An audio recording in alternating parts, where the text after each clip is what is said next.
week, I think is the roll date. So with that, I'm going to show you the coolest thing going. This is our story to the public. The biggest, baddest air show in the South is back and better than ever. The Sun and Fun International Fly-In returns to Lakeland April 21st through the 26th with not one but two jet teams. Experience the heart-thumping, awe-inspiring U.S. Air Force Thunderbirds and the U.S. debut of the world-famous Brightling jet team. See thousands of aircraft daily at the biggest air show in the South. On Saturday, take advantage of two shows. Come see the Thunderbirds and the Brightling team perform and stay for the night air show and fireworks extravaganza.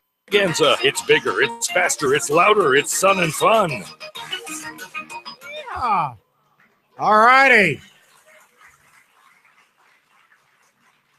We're bigger than any monster truck show, right? Yeah, we are. All right. Welcome, everybody. If I could, please, we're going to start this program with one of the most important parts of our lives in America, and that's to recognize the country that gives us a chance to do exactly what we're going to do in about 3 weeks. Please rise, remove your hats, turn off your cell phones. Nancy Leanhouse should help lead us in our national anthem.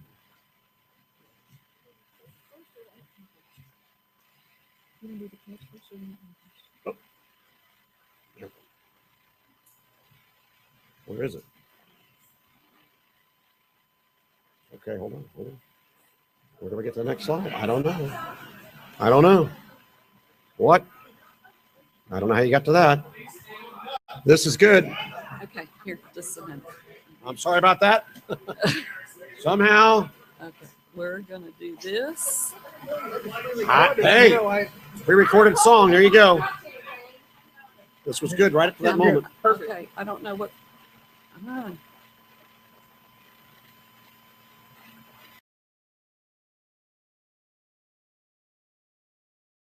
That's by popular demand. I would like for everybody to join me today.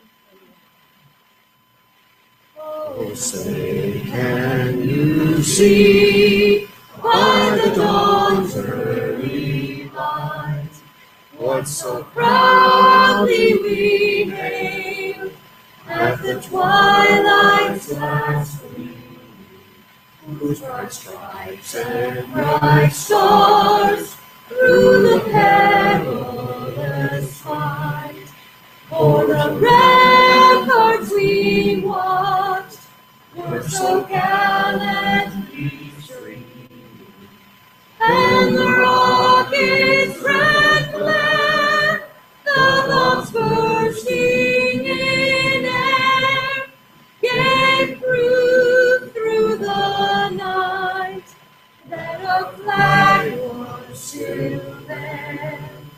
Oh, say does that star-spangled banner yet wave o'er the land of the free and the home of the brave?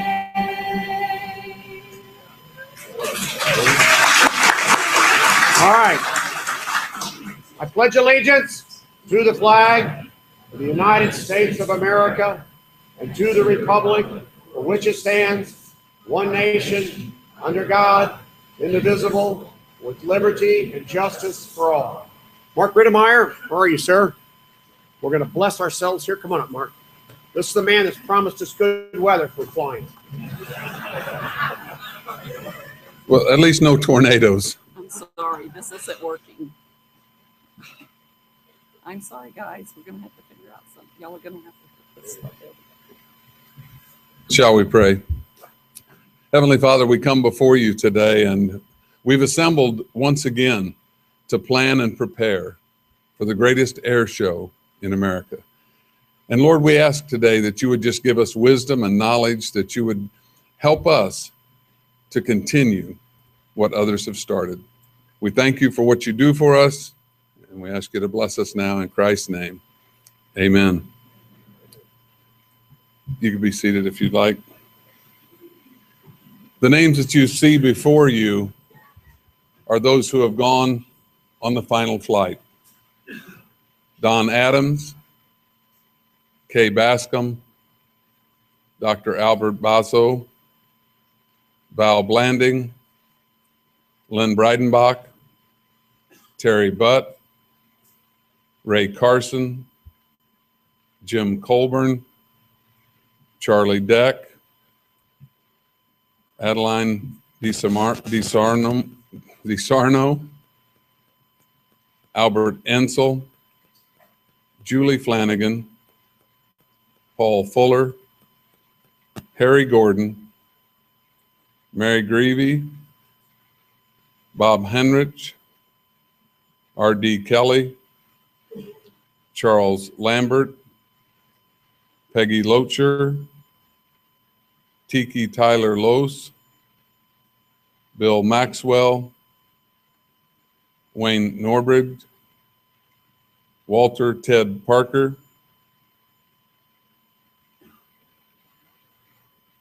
Dave Piper, James Shinneker, Bernice Schroller, W.D. Duffy Thompson, Malcolm Warren, and Nancy Wright. Shall we all remain in a moment of silence?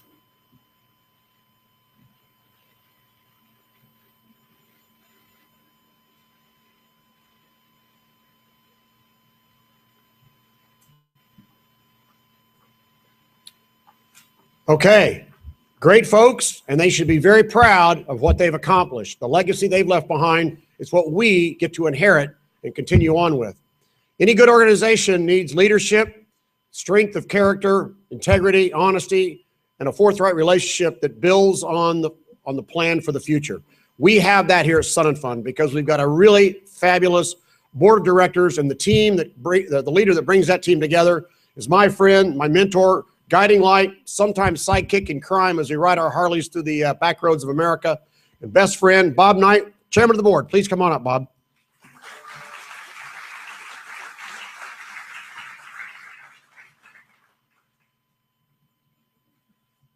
Well, I can tell you that things have never been better at Sun and Fun. We had a board meeting Thursday, day before yesterday, and after our board meeting, I think, we have, I'm not sure, 22, 23 board members, and almost every one of them either called or came up and commented to me that they've never seen such a positive attitude and so many things happening in such a good way. So, we couldn't be doing better. Sun and Fun has come a long ways, and, I think we're going to have another banner year. It looks like every fly-in each year gets better and better. This year, I'm sure ours will. Look at this.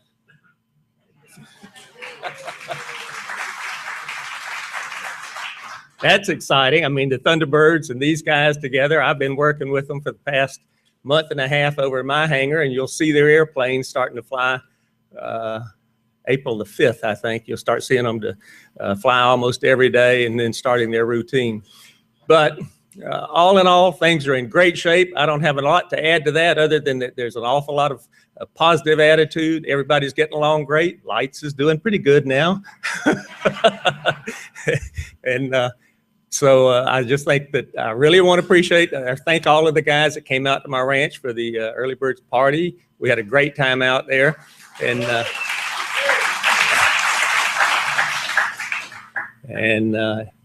as we move ahead, I think things will just keep getting better. Come on back up here, Lights. Thanks, Bob. Okay, a lot of neat stuff going on here. Before we go any further, everybody in the back can hear me, right? It's loud and perfect. Just for fun, this is just an ad lib moment here. Could I get every volunteer that's been here and volunteered at Sun and Fun for 10 years or more? 10 years or more. Please stand up. Okay, that's all righty. Now, could I have those that have been 20 years or more remain standing? All right, look at this, 20 years. How about 30 years or more? Wow, look at this. All right, 35 years. Donna France, you got a good calling. All right, 35 years. Vic. All right, Have I got anybody in here that's 40 years or more? Whoa. All right. Woo! Thank you all so very much. Outstanding. That just tells you that what we got going on here is more than just international flying and convention. This is a family of friends, dedicated folks that are here for a great purpose, and we'll get into that in a minute. Next, I'd like to do is I'd like to have the staff, the people that work all year round to make it possible for y'all to do what you do. Would you please stand up? Sun and Fun staff, just stand up in place. Great job. And I'm going to do one for Bob here because he meant to do this and he asked me to do it for him now. Could I get the Sun and Fun board members that are here in the audience to please stand up? Board members? Yeah. We got a very aged board, and a lot of them you well know are chairmen in different areas. They all try to volunteer and help us, so it's an important part of what we do here. Okay.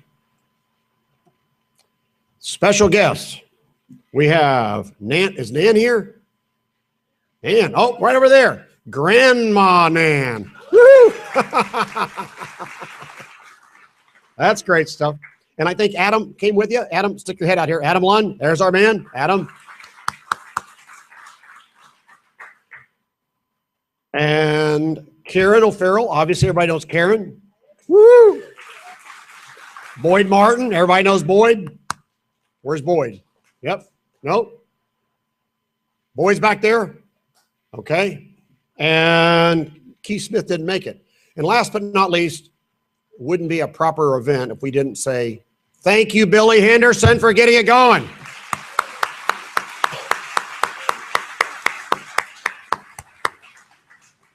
Okay. A couple of things before we get into the actual program here.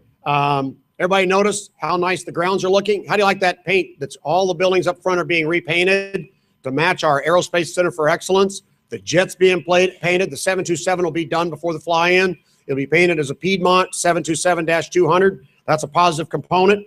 A couple of more things happening out here. You've seen the Warbird ramp, right? Is that not the coolest? That's over 7.5 acres.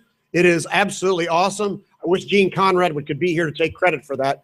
He was the one that managed the money to make that happen. So we now have the largest non-military Warbird ramp in the world. Let there be no doubt about it. Now we just got to populate it. He's also added a couple things. Everybody's seen the bridge that's out. Yeah. Monday. It starts. Yes, it'll be done in about a week and a half. They're going to rebuild that whole bridge. It's been deteriorating for years. It's finally being fixed thanks to the airport. They've also added a couple other bridges. Folks out there in Paradise City, you remember that slosh we had to go through last year that the road was kind of taken away? Well, they're building another ramp area of like a 2-lane crossover the ditch from Doolittle into the Paradise City camping area. So that'll be back the way it was from years before. And also they're adding additional walk path from the Warbird ramp onto one of the keyholes just on the north side of the Warbird ramp so we can get performers back and forth to aircraft. And we'll let Greg cover a lot of the air show stuff here in a second. One thing we didn't get done, thought we could, just couldn't quite get there. It'll be done for next year. We're adding another section onto the Bueller Restoration Facility, which will have real bathrooms and a tool room on it. That'll be a new addition. Our parking lot for the museum, Aerospace Discovery and the Pavilion. We thought we'd have that paved. Couldn't get there in time. It'll be done after the air show. It'll be done for next year. So that whole grassed-in area will be paved area for 55 parking spots, which will be a great addition to our program.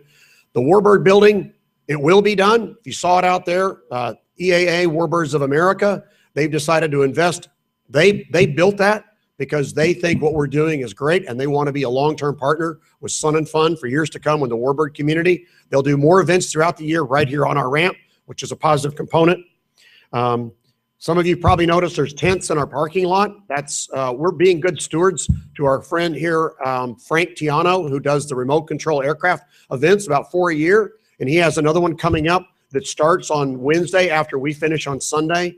So we've allowed him to leave the tents up. We'll work around that. The only thing we have to really worry about is the runway that's out there. We just can't have people parking overnight on it. So the folks working the parking lot will manage that. But don't worry about those tents out there.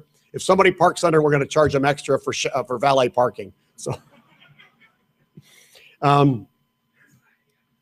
yeah, we're going to get money out of them some way. We do have you saw Dave Piper, one of our dearly departed Flying West partners in Sun and Fun, left a pretty big void. Dave was a great guy and ran Paradise City. We have gone through some iterations, and with the volunteer force recommendation, Gary Friedel will now be the chairman for this coming year and hopefully for the future at the Paradise City. So he'll take that place. In the back here is Aviator Hotline, does a magazine.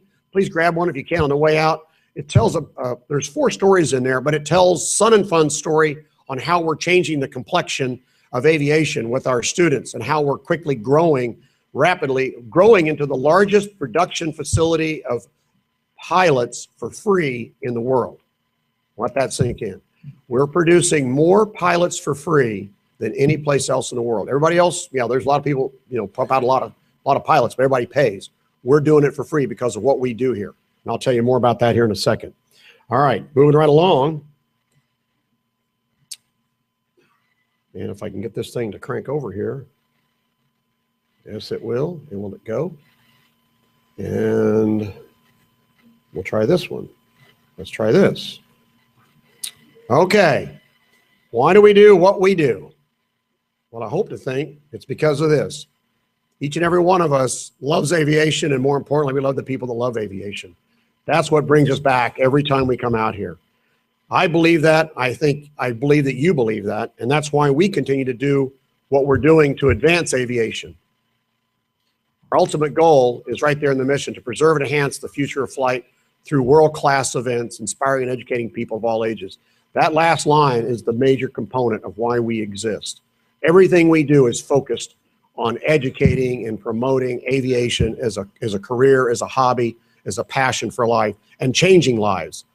Our goal is to make better citizens through aviation. That's why all of our logos now say a brighter future through aviation, which, by the way, over by the Warbird building, you see 2 giant poles out there. Above those poles will be, as you exit onto the Warbird ramp, it'll say Warbird Country. On the other side, coming onto our campus, it will say, welcome to Sun and Fun, building brighter futures through aviation. Because our plan is that ramp will house aircraft flying in for numerous events throughout the year as we promote aviation. Over and over and over again, can't say it enough. And I know you've heard me say that I don't say that our number one priority is safety. Our number one priority is professional performance. Execute your mission as a professional. Don't make mistakes. Professionals don't err. You follow the process, the procedure, and you execute accurately with dedication every single time. And the end result is we have a safe event, a successful event, a happy event. I said it last time, and for those of you who weren't here, I'm going to repeat this. Everybody carries a red flag in your back pocket. When you see something that's going awry, it's going in a direction that you do not feel is proper or prudent, a potential incident is about to occur, do not watch it happen. Become part of the process to stop it. You throw the red flag.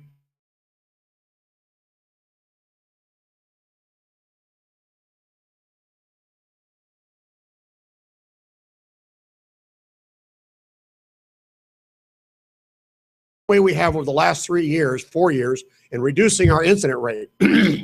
Our incident rate is an all-time, I hate to say this, but it's an all-time low.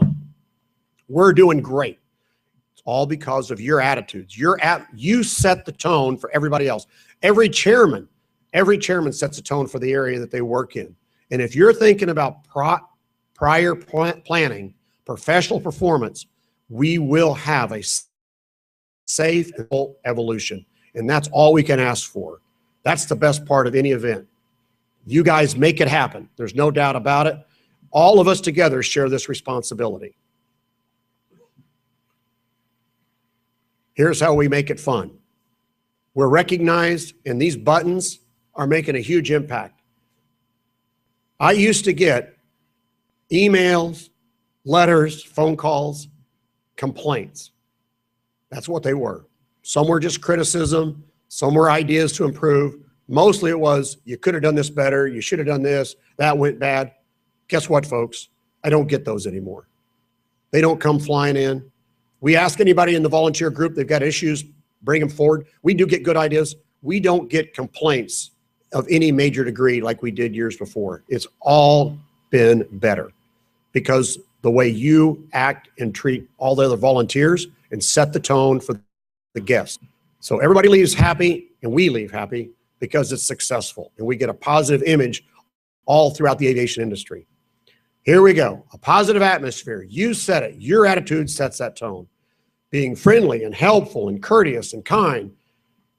Can do, get it done. Don't argue. Just figure out a way around it. What I told the staff, we've talked about this at numerous times, emotions will run high and there'll be arguments and complaints and conflict, but you got to take a deep breath, back up. We'll worry about how we got to that point later. When you're in the heat of battle, you figure out a way to get through and get the mission done. So our goal is when things don't go the way we plan, because as we know, no good plan will survive the first day at Sun and Fun. And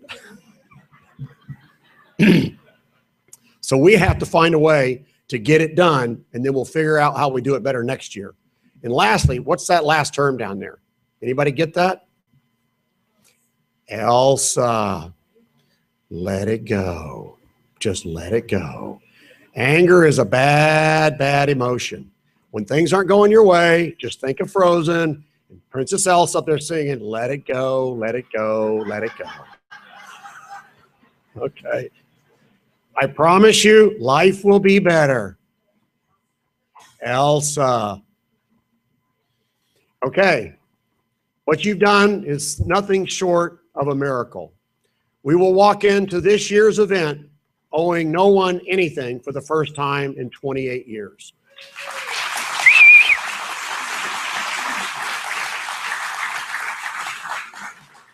And the best part of that is this. Look what you are doing. Over 55 students have soloed because of us. 28 of those have gotten their license. There's another 38 that are in the pipeline. Our goal is 35 to 40 pilots per year produced by the Sun and Fun effort in a fund that is created by our high school that we lease to the county. We create the revenues and we turn around and we promote aviation as a career field and give kids a chance that heretofore they never would have had. Hence, the largest producing facility of pilots for free in the world. Nobody else does this, only us. You've got so much to be proud of.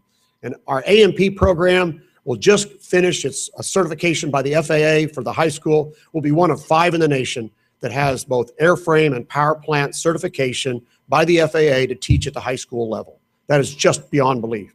Our kids have more opportunities than anybody else around the country. We had a visit by the president, executive director of the AOPA Foundation. He and his executive deputy came as they are going to all the aviation-related high schools in the nation. When they spent a half a day with us, their comments upon departure, there is nobody else in the nation that does what we do. We have the market cornered. I would like to think that people will start copying us. That's why AOPA said, can we use your ideas and share them? The answer was a resounding absolutely. Copy us. You know, this is the best plagiarism is the finest form of flattery you can get. I hope everybody copies what we do, but we are making a difference. And that's so crucial for you when you're getting up in the morning out there, early morning, and you're moving and parking airplanes and you're carrying water or you're moving equipment from one spot to another, or maybe arguing with an unhappy guest. Remember, at the end of the day, this is what you're creating. It's not just for fun, folks. It's for real. You're making a difference. All righty. Now, it's my pleasure to bring up the lovely and most wonderful Kieran O'Farrell, the finest FAA lady in the planet. Well, I don't know how to follow that. Are any of the lovely ladies that do the lunches here? That do the lunches during the week? No, Yeah, there you go. I just wanted to thank them. They know I have a special soft spot for their brownies, and they like saved a brownie for me, 2 brownies for me, like for 3 days. It was awesome. Oh my God, did I bring up brownies before safety? Oh. Okay, so what are we about? We're about safety. Good morning, everyone. It's really great to see you guys. It's going to be another fabulous Sun and Fun. The FAA is certainly ready on their part to make this all happen. A couple things I want to bring up. An incredible compliment from that fine young man over there when he called me Laura Vaughn.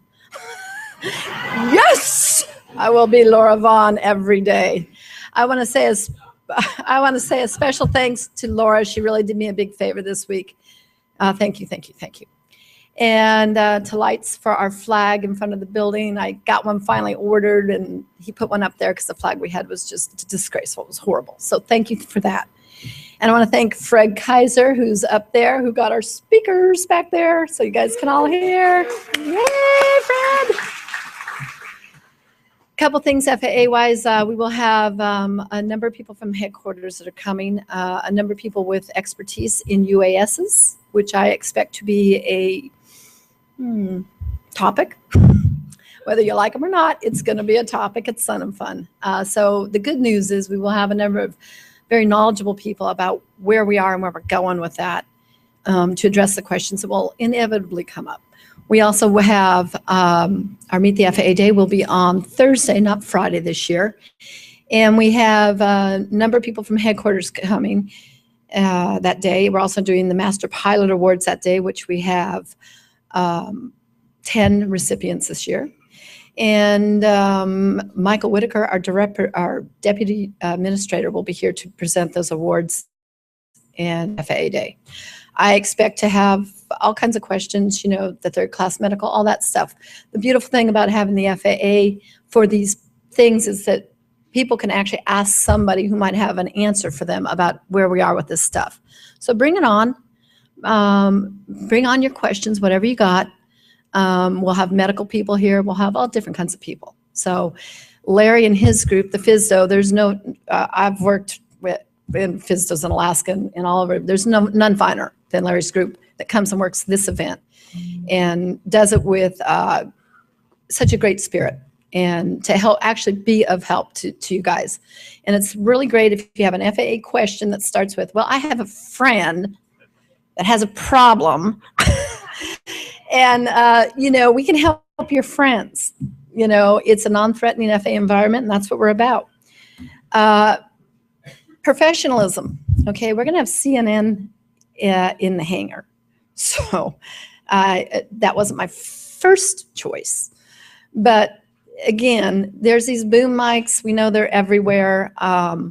So I don't have to tell you guys, but if you see someone, you guys are the consummate professionals, so I'm not telling you to be professional, but if you see someone, kind of remind them that we're on camera. You know, YouTube is forever, which is really fortunate it wasn't when I was in high school. So really got lucky on that one. Aviation affects everybody, unless you are in some remote tribe in some very remote part of the world. And there are people that does exist. But we've just seen it recently with this accident with German wings. Now, you know, we've kept the locked cockpit door could keep the good guy out, apparently. But as we get into, you start hearing all these debates that are going on cable. If they start doing psychological testing for pilots, it's over. We're not going to pass the psych test, you guys. I'm just saying. So as I bring that up, just remind people that wasn't really broken. Okay, that we don't need new regulations and new medical stuff. That wasn't broken. 2 people in the cockpit, no matter what, yeah, it's a good thing. So keep in mind, this kind of stuff is going to be debated for a very, very long time because that was a very bizarre thing that happened. And, you know, again, we don't always have the answers to everything. So I just want to bring that up. And I want to say for the master pilots, my cousin he was at his dad's old barn, and there was a locked locker in his barn, and he broke the lock, and he found my uncle's World War II journal with all the Berlin airlift and everything in it. I've been poring over this thing. So if I get out of this building and I'm over at the Warbird thing and nobody can find me, it's because this has been an amazing thing. And so many of you are a part of this. And I just want you to know how much it means to someone like me. And so if you have one of these, please, please, please pass it on to somebody. It is precious. There's no money that can put the actual handwriting and everything that's in here. So with that, I'm going to turn it over to Fantastic Larry. And Boyd Martin, are you here? Nope. Okay. Then that's all I got. Thanks, guys.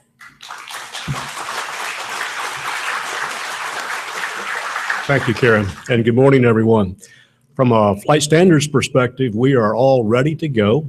We're really excited for another year of sun and fun.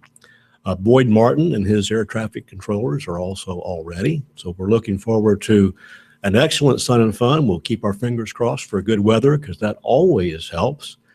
And just appreciate everyone's emphasis on keeping everything safe. That's what it's all about. And we just look forward to a perfectly safe, incident-free sun and fun for another year. Thank you very much. And I believe we're bringing up the airports. Yep. I almost forgot that. I don't know why you forgot the best part of your team, my shipmate. What's up with that? Bob Jack. Oh, Bob. Well, Bob, I just always think is there. Yeah. Yeah, we do have Bob Jacks, who was, by the way, just had surgery in his knees yesterday, and he's here today. That is dedication. Bob and I cruised together back in the day when he was in EA-6B Prowlers. It was a wonderful cruise or two.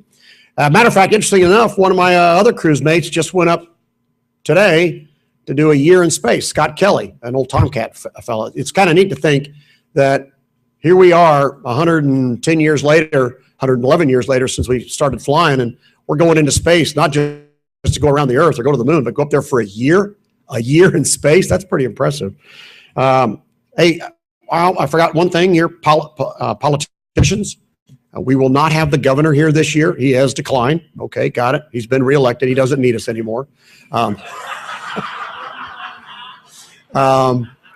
But interestingly enough, I got a personal phone call from Senator Inhofe from Oklahoma, the Pilot's Bill of Rights designer, builder, and promoter, and he is interested in coming. So we may see him.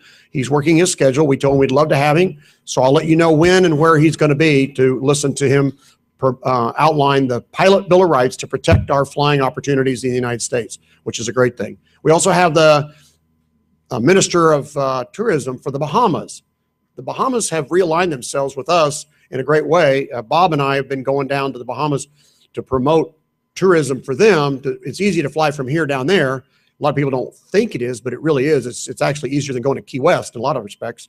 But he's coming up here, and the island of the Bahamas are going to have a huge exhibit in our Southeast exhibit area, which is a positive component we've never had before. And they're investing a lot in Sun and Fun, because if you go into our aerospace discovery building, you'll notice there's a wall up there. Where can you go in one tank of gas? And one of the places is most of the islands of the Bahamas. It's a pretty cool opportunity. All right. Who we bringing up here now is, I think, Nan. You're up.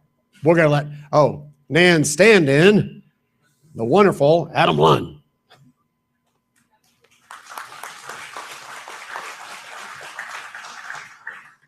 Hi, everyone.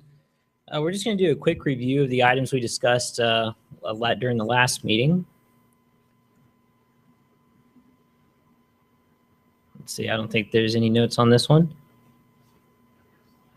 No slides? Okay. Okay.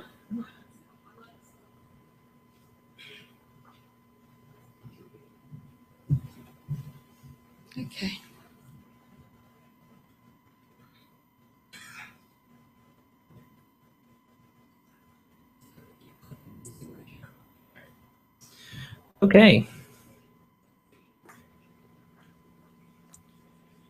All right. Alrighty, for those of you who weren't here during the last volunteer meeting, we have had some updates to this particular project. The Southside Fuel Farm, which is located adjacent to the Flight Safety Building. That building is actually currently almost complete with their construction. It's going to be the new home of Polk State Aerospace. We're really excited about that, and we're hopeful that the building will be completed prior to Sun and Fun.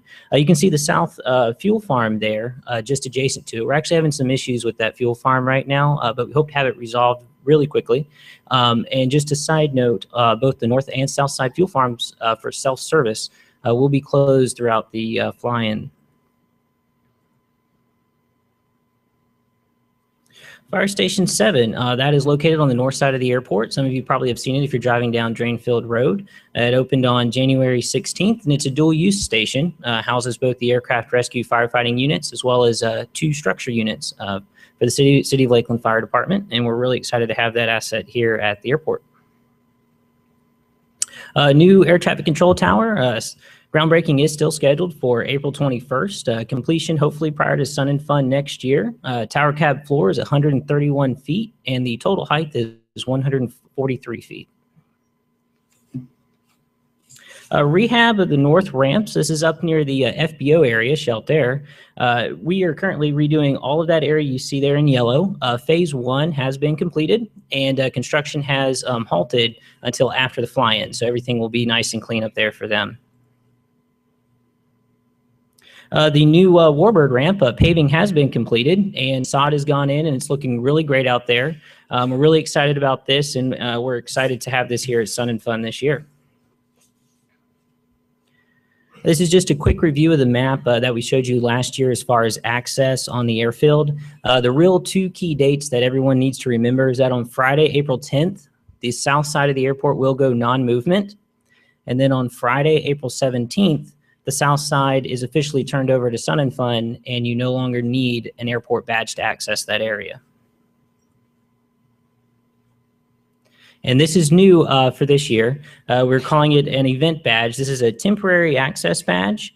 And if you need this badge, please contact your chairman. This is particularly for those that need access to the field between Friday, April 10th and Friday, April 17th. And I believe next up is Greg Gibson.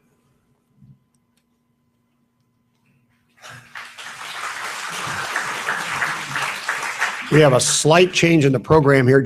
We have one individual that's got to leave to another official function. Gary Clark, are you out there? Gary. Gary represents the Veterans Plaza. We're trying to enhance that area. We're putting a lot of effort into it, and Gary's now running it. It's really important part of what we do is recognizing the veterans that serve our country. So over to you, Gary. Thanks, Light. Just a couple of things. For those of you that don't know where the Veterans Plaza is located, it's as you come in the south gate, it's the first thing you see. And there's a veterans welcome tent there that Ann oversees and is taken care of. There'll be other tents there. Some of the displays and groups that are coming, some of you will recognize, some of you will not. Air America is coming in, and that's the Vietnam era of airline that had some unique missions involved in Thailand, Cambodia, Laos, places that some of us remember. They're going to be doing some presentations, and that'll be on the schedule. We'll have that out. We have a number of World War II and Korean War era vehicles out there in displays. Several of the Vietnam groups, of course, the Vietnam Helicopter Pilots Association will be there with theirs. We're going to have Lon Cooper. For those of you that don't know Lon Cooper, Lon was a flight instructor at Lodwig during World War II and taught British and American pilots up there, 6,000 plus during that time. Lon's 93. He was out here every day last year, asked to come back this year. He's 93. He's gained 10 pounds in 70 years, but he's going to make it. And he's a great guy. And what was interesting last year is folks who had trained either at MacDill or other places came by and spent almost their whole day. I'm not lying, talking to Lon. He's an exciting guy to come out and talk to. So if you get a chance to do that, we're going to have representatives from the Military Officers Association out there. Next year, as Lights knows and several other people knows, we're going to have the Council of Chapters convention here and using Sun and Fun campus as the main part of the conference. And we're excited about that, to get people to know what goes on here. We're going to have the Bomber Girls out here. Everybody likes to see the Bomber Girls. The Bomber Girls are dressed in World War II attire, and what they do is campaign for honor flight. And if you haven't heard, we're going to launch our next flight to honor, we're calling it, out of Lakeland Linder Airport on May 19th. And for those of you that may know of a World War II veteran or a Korean War veteran, or even someone from the Vietnam era that would like to get to Washington, make sure you go on the Polk Council website and get an application and get their names in. But we'll also have that here. So we're excited about it. A lot of things going on, a lot of stuff that we can do, and make sure that that folks have an opportunity to stop by. It's going to be fun. The World War II reenactors are going to be located there as well, putting on shows. So we're excited about it. We got a lot of folks that are going to turn out. So stop by, come see us. Thanks.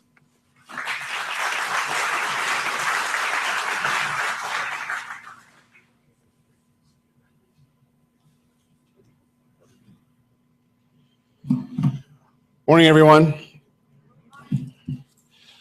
I'm Greg Gibson, Director of Operations here at Sun and Fun, and I'm going to go through just a couple things quickly. Again, same as kind of Adam will recover a couple things that we've done in the prior meeting.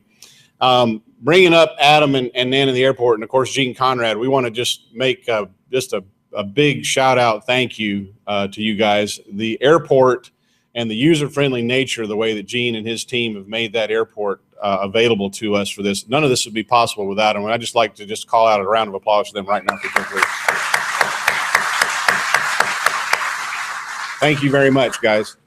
Got a nice year lined up. Which button, Laura? There we go.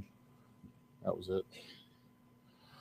Just to cover the days of dedication that we're going to have. Tuesday, World Aerobatics and Duffy Thompson Day. We're going to open the show with the Breitling Jet Team. And, of course, after that, we'll have unlimited aerobatics during that time. And, of course, Duffy Thompson will be recognized all day.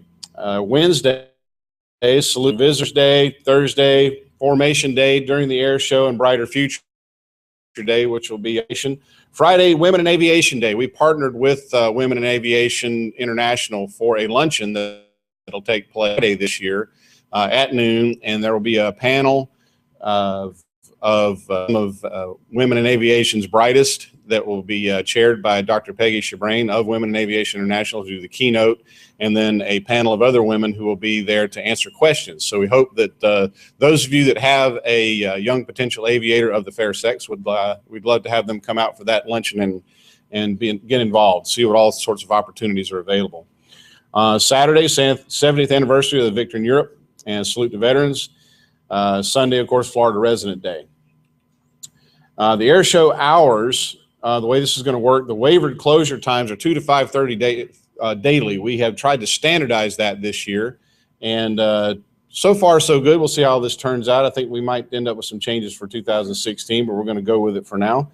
Tuesday and Wednesday, 2 to 5:30. The Warbird Showcase effectively will take place on Tuesday and Wednesday between 2 and 3. Flag drop will take place after that, and the rest of the air show will continue. Wednesday, there is a night air show from 8 to 9. Thursday, the Thunderbird Arrival will mix in with the rest of the regular air show and continue on from 2 until 5:30. Friday, Saturday, and Sunday, 2 to 5:30. Saturday night, of course, the air show with fireworks starts at 8 o'clock and will go on to 9:30 p.m. And a little duplication there. Got an interesting opportunity for those of you who are going to be working airside the week prior to the fly-in and to a couple of days even before that.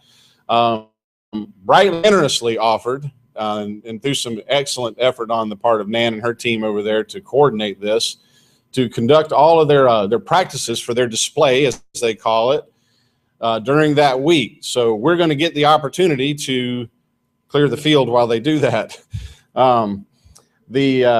Don't panic, it's not as bad as it might sound. Between 8:30 and 9 in the morning, starting on the Thursday of the week prior to, I don't have my calendar in front of me, I'll get the dates here for you for that. But effectively, there'll be a notice sent out, and your chairman will have the information on this. We'll cover this at the flight ops meeting a little bit later on. But basically the week prior, there'll be 2 practice periods that will be advertised that the Breitling team will take the field. And I'll show you, I'm going to go to the slide here, maybe. All right.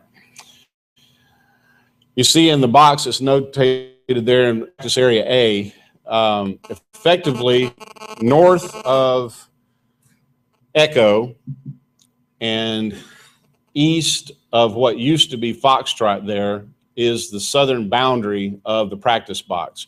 Now, that cutout, as we'll call it down there, is where we'll need to clear. So you'll be able to be, during all times, again, 8:30 to 9, and then noon to 12:30 are the times that they'll be asking us to clear the field the week prior to. And these are just the weekdays, Monday through Friday, the week prior to Sun and Fun, and then the Thursday, Friday prior to that.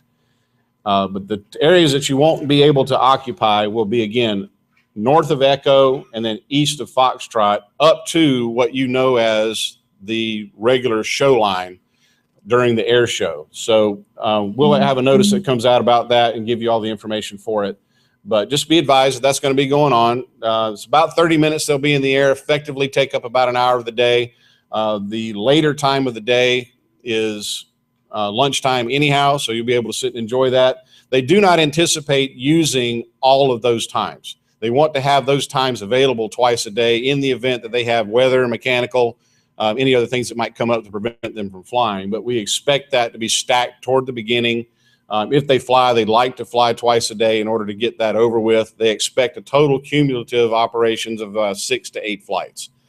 So they're not going to be flying every single day. They will be flying several of them. And again, weather and mechanical will predicate exactly how that goes.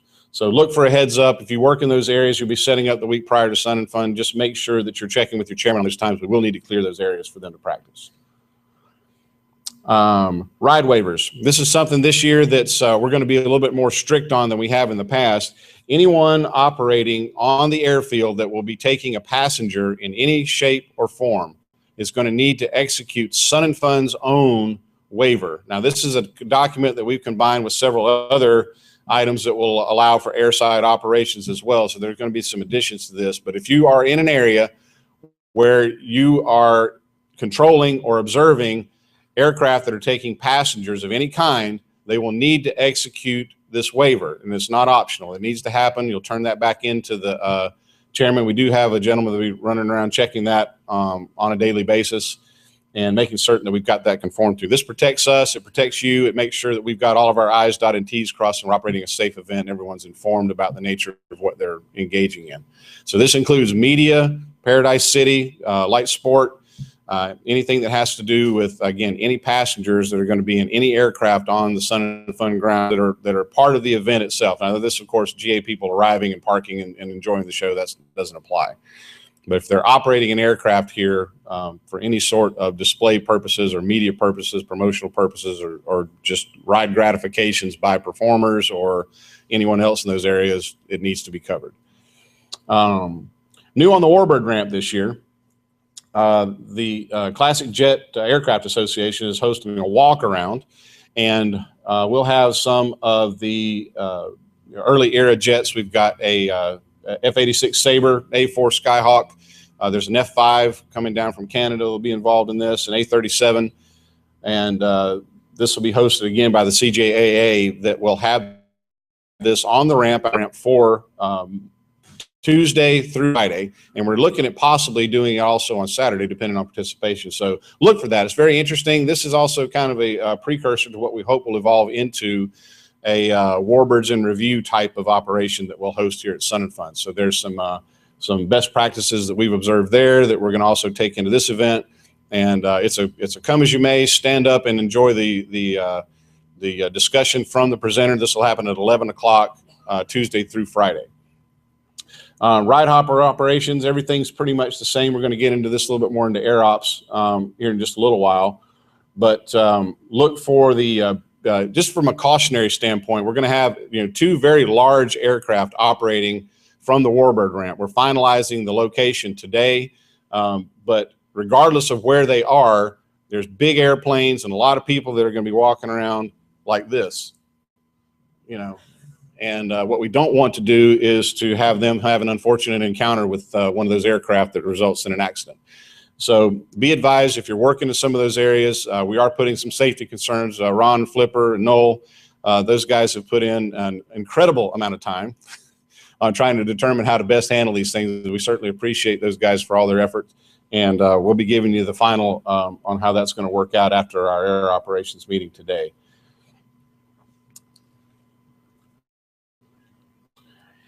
And for the ride hoppers this year, we do have the Ford Tri-Motor, Diamond Lil, the B-24 is one of the heavies, B-17 aluminum overcast from the EAA also will be there. Again, another one of the big birds.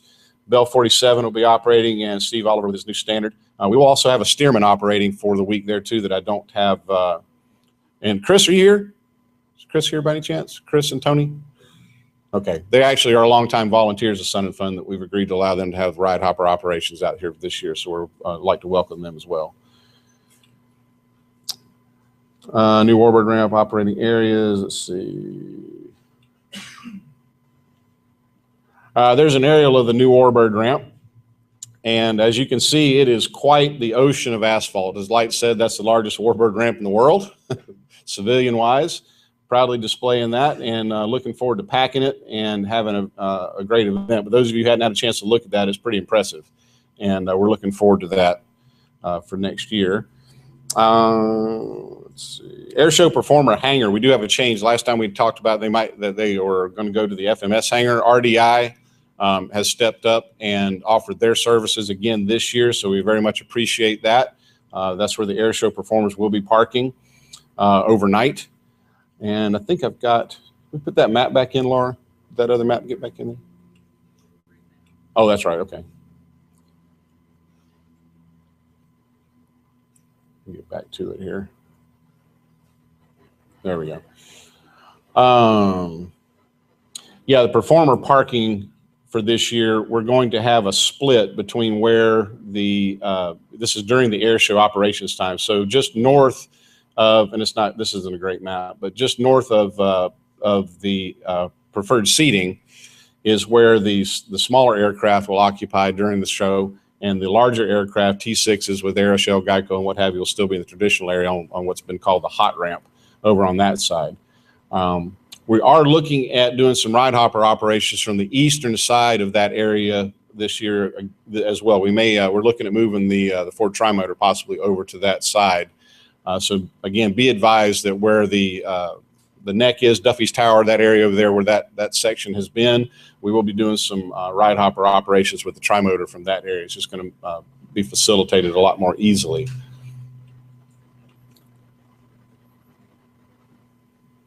We've had the discussion about the Doolittle traffic. It's fairly well been resolved. And again, the bend down here for where Doolittle Road bends at the bottom, that area is it's going to come from the east gate, travel through Doolittle Road, follow that around through Vintage, and then up into the Warbird parking area for that traffic. It's one of those situations, folks, where it's just one of the lesser of two evils. It has been determined that traffic will flow through that area, and we're setting about the safety protocols to put in place, Gary, for your folks to be able to manage that and see to it that everybody keeps it safe by slowing that traffic down, making sure there's plenty of crossing paths, and making sure there's a lot of volunteers on hand to make certain that traffic's obeying those regulations. So we apologize for, we'd be apologizing for whichever one they ended up going to. So unfortunately, you get the albatross on this one, but we're going to continue working through that situation to make sure. But as you're coming through that east gate, clear in mind, you cannot go north up to Echo and on to Bravo. That's no vehicular traffic is going to be allowed up there. Golf carts will still be allowed with appropriate passes. There will be certain exceptions that the volunteers will be made aware of with the military and what have you, but by and large, for any of us and any of the folks that we know, we're not going up there on Echo and Bravo. So please adhere to that very closely.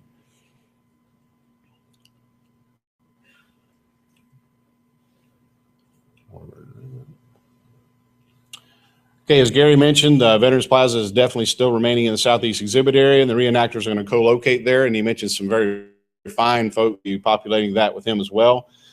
Again, golf carts, this is a safety thing. Please keep the golf carts and vehicles from going in between Shower House A and the Seaplane Pilots Association building. It can be very congested in there, and as you know, there's some visual obstructions in there. If you come shooting out of there at any kind of speed, chances are you're going to take out somebody. Just please be very careful. Directing guests to the designated smoking areas. Also directing guests not to be walking down the cart paths. Seems kind of academic, but you know, they go anyway. So make sure that we're polite, pick them up, take them off, get them where they need to go. Fences are there to keep the golf cart paths designated, so let's not run over those if we can help it. Sponsorship situations fairly much the same as we've had in the past. We do have the Nikon photo areas, and Ann, you and I will get together and go over those in a little more detail. We have some pretty good controls in place for those now, where we possibly could have done better last year. So learned a lot. Bose Plaza is still in place. AOPA, of course, has expanded their presence, as has EAA. Both have enlarged their locations on the field. And as Lights mentioned, we have some extended partnerships going on with them this year.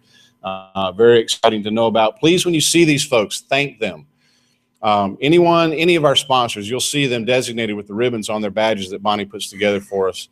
And if you would, please thank them for their participation. They are a growing and crucial part of what we do.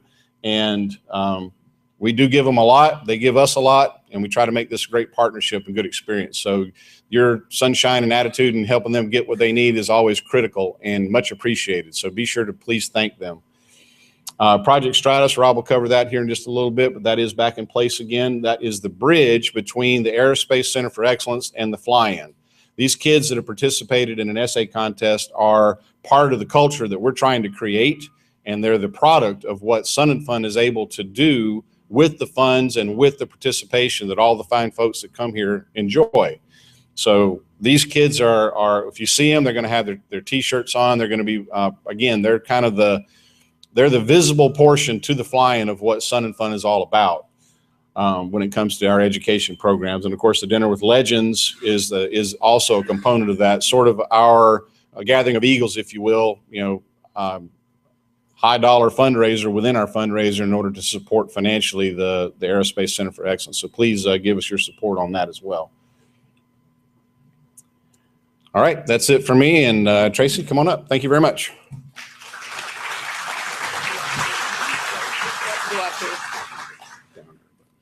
This one right here. Okay, glasses. Okay. All right, gang.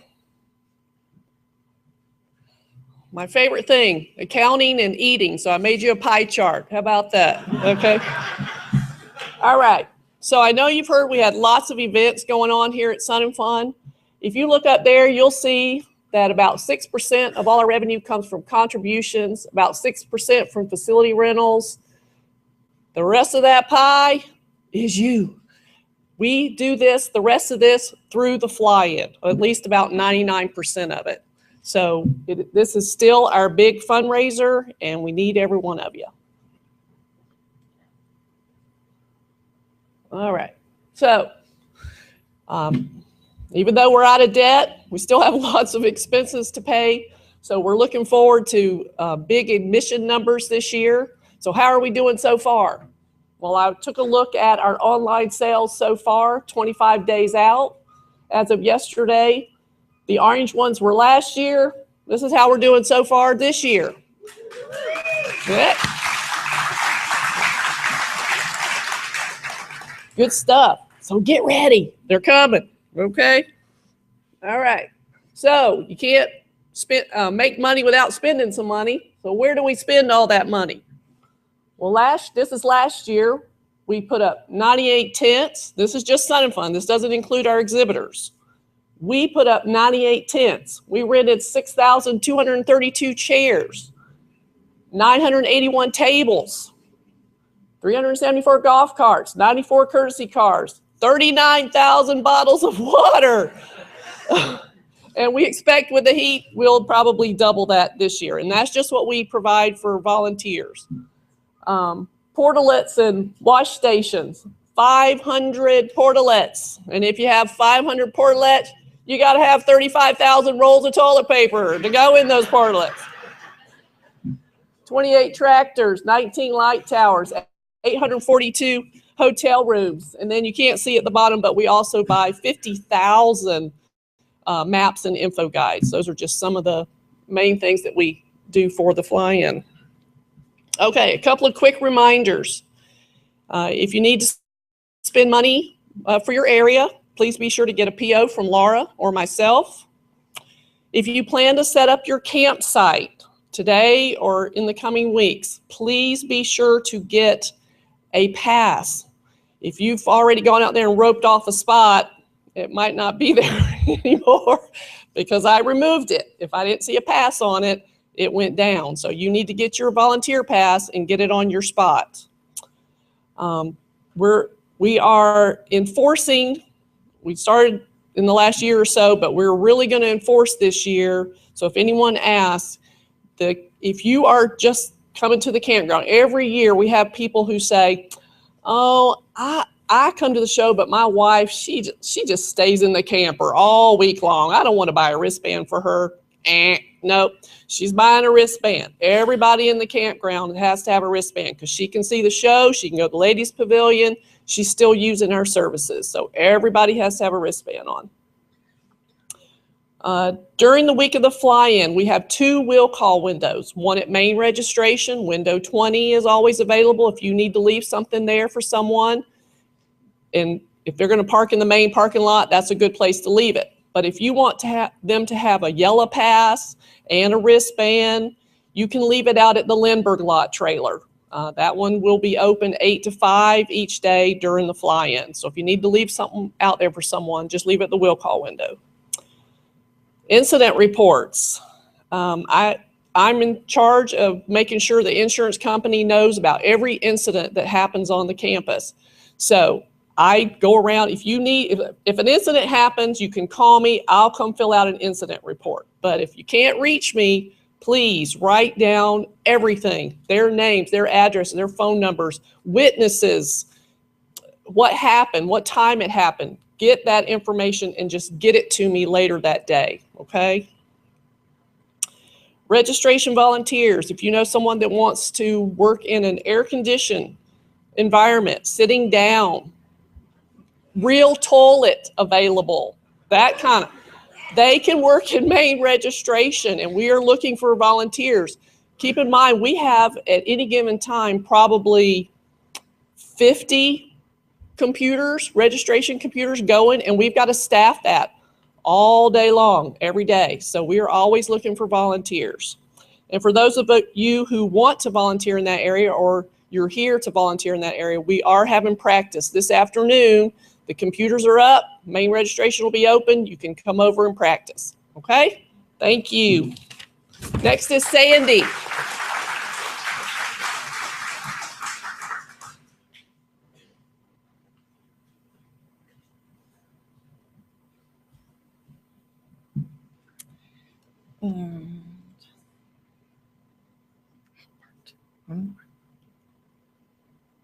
Got it.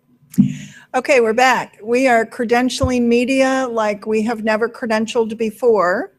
And I want you to know that everybody from every angle, whether it's a 1 hour or 30-minute television crew or an all-week publication crew, a social media crew, they have all been vetted. We're going to have a lot of production crews on site this year. We hope to have a monitor with every one of them in case there's anything that we need to add to your site or their site or wherever they may be on the grounds.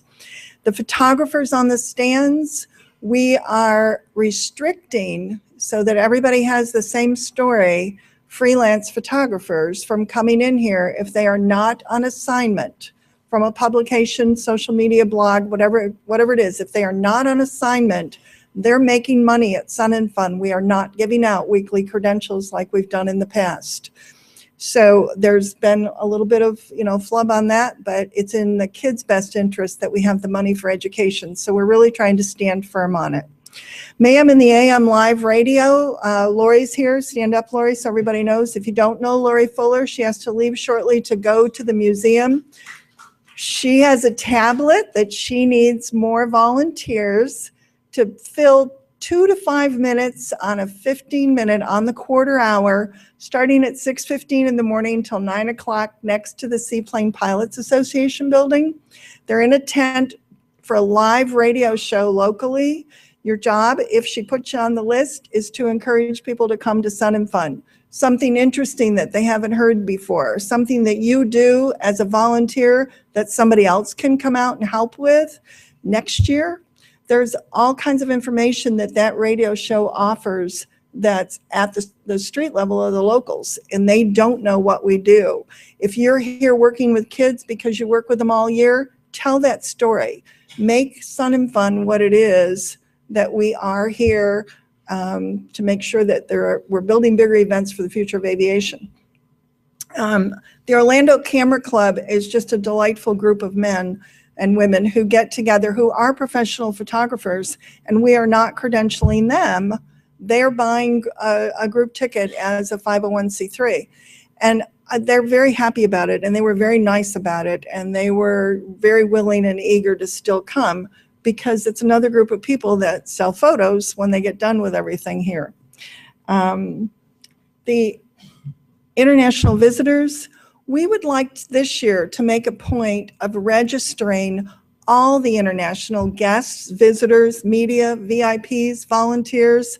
You guys have a lot of international guests that come in and volunteer with you, and or they were originally from another country and now they're a citizen. We would love to know about them, and we'd love to know what country they're in communication with. Please send them to the International Media Tent. The party is going to be on Wednesday night this year in the pavilion. There's Hoyt Hughes is a country band that'll be entertaining. The food trucks are set up to not just entertain the international visitors, but to entertain all of the people that they've met during the week that they like and they want out there. So you can buy your own food at the food truck and join the festivities.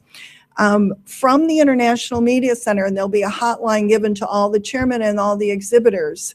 There are interpreters, translators from probably, I want to say 18 different languages that can come and help you if you have a guest on the grounds that needs some assistance. And the hospitality for the international visitors is there. We have a golf cart ride if they need it.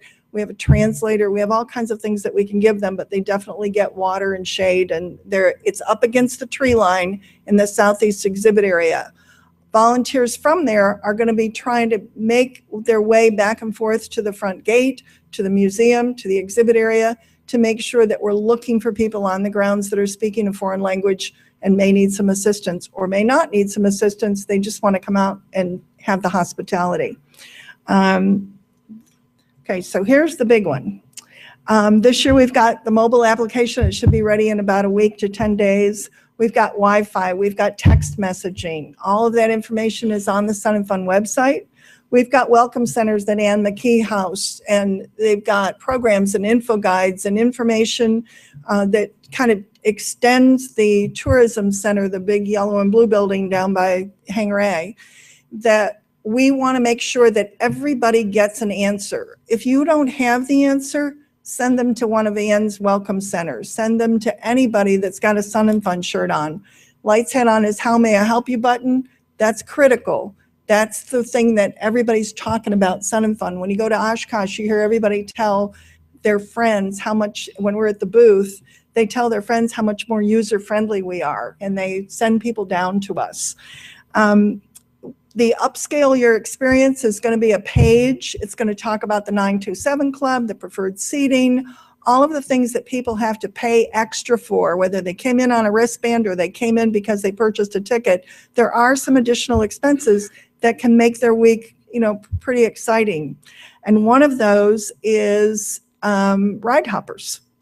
We have got pieces of paper among the audience. My husband and some other people are walking around with baskets. If you have, Pat Smith is over here. If you have the white slip in your hand, make sure it gets in the basket, because we're drawing for 5 people to have a ride on the Ford Trimotor on Monday, April 20th. We don't know the time yet. And it'll be 9 total seats in the plane. And we're requesting that if you fly on that plane, if you're one of the lucky ones that is chosen at the end of this meeting, or you want to nominate somebody from your area because you're a chairman and you have a volunteer that you really think would be a good person for that, we want the people that ride on the ride hoppers to come back and talk to the guests and the other volunteers about taking a ride hopper experience home with them, okay? Make sure that they know we have ride hoppers, that they can get on a helicopter, they can get on a big plane, they can pay more than the other person does, they can pay less, and the flights are reasonably priced in some of the planes, and some of them are pretty pricey. But they're all out there for everybody to take advantage of, and we want you, if you fly on Monday, to be our emissary. But we want you to tell everybody all of the things that they can do while they're on the grounds. The info guide this year, we mentioned yesterday morning, is going to be different than it's been in years past. I finally met Joel Walker, but I've been communicating with him at 11 o'clock at night. The forums, workshops, night shows, special events, dedications are all going to be in the info guide by day. They won't be on pages that you have to flip back and forth for. If you want to know what's going on at 1 o'clock and what conflicts with what you think you want to do at 1 o'clock, you'll be able to see that on one page at one time, or maybe 2 pages if there's a lot going on. But we hope that we got everything correct. It's the first year that we've done it. We've combined a lot of schedules from a lot of people, and we're editing the heck out of it. So hopefully that's all we have. Make sure we've got your tickets and that you filled out a form if you want to ride hopper on, if you want to fly on the Ford Tri-Motor. And if you have any questions, the one thing I did tell Rob that I would mention, if you are museum members, you should have received an invitation to the museum mingle on Monday night. We apologize in advance if you haven't noticed that it's your name and maybe not your spouse's name or your family's name. The mailing company only sends things to one person at one address. They do not duplicate addresses. And the other thing that they do, which lessens our cost of postage, is to put down or current resident on the envelope.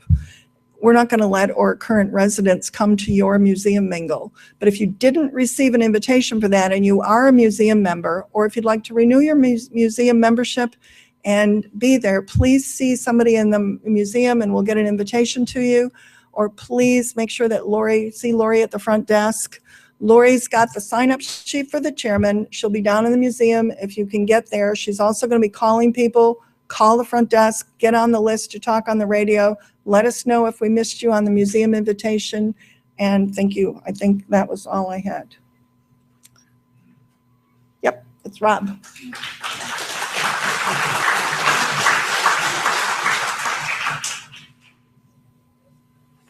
All right, good morning, everyone. Just to what Sandy said, if you could also please RSVP if you plan on coming to that event as well. So got a lot of good things happening at this year's fly-in. First of all, we'll be talking about, let's see. There we go. All right, leading off on Tuesday, we're going to have the Florida Aviation Hall of Fame inductions.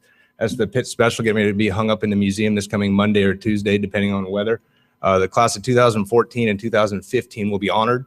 We have some longtime Sun and Fun volunteers will be honored at this ceremony. 2014 class will be Curtis Pitts, and recently announced Billy Henderson will be the nominee for the class of 2015. So just want to give Billy a round of applause there for that.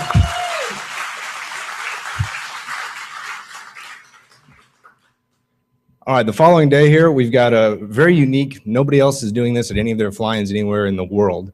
We have a career fair. It's our second annual career fair. Right now, I have over 600 people who've signed up for this to get placed in aerospace careers during our fly-in. So not only do you get to come to a career fair, you get to watch 2 air shows at the same day. I know there's some confusion last year as to whether or not they had to buy a ticket to attend this. They do. Many other career fairs charge you upwards of $150 to $200 to attend for a short amount of time. Here, we go 9 to 2 o'clock for the career fair. Then we allow them to attend 2 air shows afterwards. So it's an excellent deal for career seekers out there. 11 o'clock is the planned arrival of JetBlue in there. Some of our students we'll talk about in a little bit will be on that charter flight with our friends there. Thursday is a very unique day. Bill McKee's been helping coordinate the first ever showcase flyover of some of our educational schools out there. Polk State and Lakeland Aero Club will be leading that flyover charge, showing what the young aviators out there are doing. Also in the Inside Aerospace Discovery at Florida Air Museum, we'll have some of our local aerospace schools highlighting their curriculum out there. Let's see here. Also, Thursday is a big day for education, with it being Education Day. Some of you might have driven by the 727 out there and seen it. Goal for that is to have it pinned with Piedmont logos, and 10 o'clock will be the dedication of the Piedmont Aerospace Experience, followed by the Flight Path of Fame, 10:30, right behind it at the vertical riser. And also at 1 o'clock, we urge everyone to come on out here to this building and meet the FAA administrators that are out here. Just thankful that they're here as our partners and what they're able to do for our young aviators as well as general aviation alike. Red Tails will be out on the Warbird ramp. 4 of our CFA students will be honored with leather helmets presented to them by the Red Tail Squadron. And Friday's a big day for UAS systems in the museum. You'll have law enforcement use of them. And then at 10 o'clock, Jim Williams will be here from the FAA to talk about the integration of the UAS systems and what it means for general aviation out there. All right, and Saturday is our Aerospace Educators Workshops. I want to thank Barbara Walters Phillips for organizing that. It's a fantastic outreach effort to our local teachers out there. The big thing that take away from that is they get 5 in-service credits towards their teaching certificate, and they get to pay a reduced rate to come into that, get breakfast, lunch, and they get to attend the fly-in after that. So it's a great outreach opportunity we have there. Also, those of you who've watched Airplane Repo, Ken Cage and Danny Thompson will be here speaking, as well as Gary Powers Jr. Christina will address both of those later on in her segment. And daily, Obi and his gang are going to be there in the museum doing live streaming of Florida Aviation Network. Ham radio was a huge success last year. If you see anybody out there, that'll be outside. Give Us a Flight will be open. If you find somebody who doesn't know what Sun and Fun is all about, our history, urge you Bud's books in there. That's the only place you can buy Unfreeze Your Bird, the history of Sun and Fun. So if somebody wants to know more about it, please direct them there to purchase that book. Student tours are available. Kat wanted me to go ahead and thank some people ahead of time, the Warbirds, Paradise City, and the Handicap Trams for making that possible. And also the youth workshops will be there in Piedmont, run by John Iskra. And as Greg mentioned, Project Stratus. Last year was the first year for Project Stratus, and we opened it up only to CFA students as a trial run. This year, we opened up to all 34 Polk County high schools. We went through an interview process to find people's genuine, sincere interest in aviation. We came up with 10 excellent candidates to go out there and represent Sun and Fun and the Aerospace Center for Excellence during the week of the flying. Finalists from CFA, Lakeland High School, George Jenkins, Ridge High School, and Tenor Rock High School. They're having a one-of-a-kind experience to get to be on the JetBlue charter flight. They're given a Nikon camera to document their experiences throughout the week, meet and greet with the Thunderbirds, Breitling Jet Team, the Red Tails. It's a really great outreach program we're really proud of and look at growing in the future years. So that's all I have for Education Day and the museum happenings. Yes, sir. Battle Britain will be on Sunday. They're going to be doing that with the RAF squadron on Sunday is when they'll be doing that. Thank you. Appreciate that. All right. Everybody else, thank you very much. Looking forward to an excellent flying, and thanks for all your help out there making this happen. And now Miss Christine.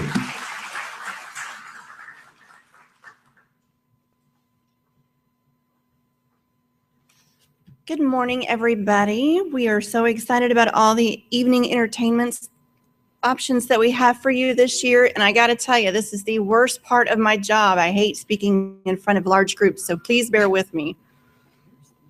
And what am I doing? You're just hitting that little point sitting on This the one? little arrow right there. Okay. This Monday, we'll have the museum members mingle, as Rob was talking about earlier. On Tuesday, we have the Sennheiser concert, Margot Rochelle and Rodeo Drive Band at the Cornrow stage. We also have Jessica Cox, the unarmed pilot, who will be speaking in the pavilion. And during that time, we also have the Board of Directors reception in the museum. That is a special invitation. Rod Machado will follow Jessica Cox. He will also be speaking at the pavilion. And the movie in CFAA that evening will be Unbroken. Justin Grimes on Wednesday will be at the Cornrow stage. The International Visitors Party with the Hoyt Hughes Band, as Sandy talked about earlier, will be at the pavilion. The Bahamas Party with the Airshow Performers will be in the Airshow Performers tent. The Twilight Air Show will also follow. On Thursday, on Thursday, we have Larry Quinton and the House of Troubled Blues at the Cornrow stage. Dinner with Legends fundraiser will be in Bueller. The SR-71 pilot Blair Bozick will be speaking in the pavilion. And the movie for that evening in CFAA will be Dive Bomber. And then on Friday, sorry. There we go. On Friday, we have Justin Grimes again. He'll be at the corn roast stage. The airplane repo guys, Ken Cage and Danny Thompson, will be at the pavilion, followed by Gary Powers Jr. And the movie for that evening will be Amelia over at CFAA again. On Saturday, we have a brief performance by Josh Blevins with Brandon Newell. They're a country duo that'll be on the corn roast stage. We are hoping to do some sort of a concert, and maybe that'll be Aaron Tippin that evening. That is still to be determined at the pavilion before the night air show and fireworks at 7:30.